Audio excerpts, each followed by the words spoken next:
Tere, armas kuulaja, vaataja!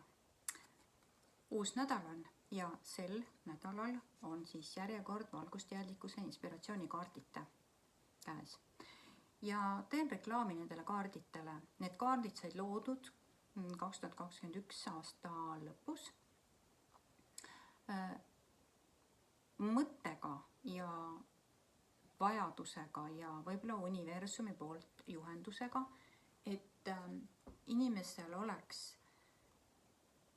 sel ajaperioodil, kes taipab, see teab, mis ajaperiood see oli, leevendus ja lohutus võtta sellist positiivset armastust, kiirgavat ja heaolu andvat ja võib-olla siis hingele toitu andvat kaarti. Väga palju on tehtud erinevate terapeutide poolt kalendreid, et iga päev võtad uue päeva ja seal on üks sõnum sulle. Kalender aegub ja järgmine aasta lihtsalt selle kalendri kas viskad ära või siis vaatadki vana kalendrit.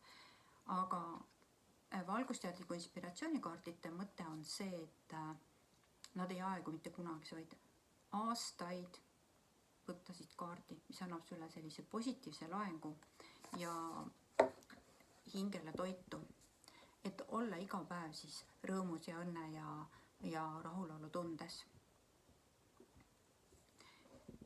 Ja läbi selle ka terve olemises, sest see on üks oluline asi, mida sa saad luua läbi enda emotsionaalse seisundi, tervist. Sest kõik baseerub energiatel ja kui sina oled energiates tasakaalus ja korras, siis teadlikkuses siis ei loo see endasse ka madalaid emotsioonienergiat, mis võivad hakata mõjutama kuhjudes sinusse, siis sinu tervislikku seisundit. Nii et telli omale valgusteadlikkuse inspiratsioonikaardid, kus iga kaart on sõnum sulle hingele igal uuel päeval.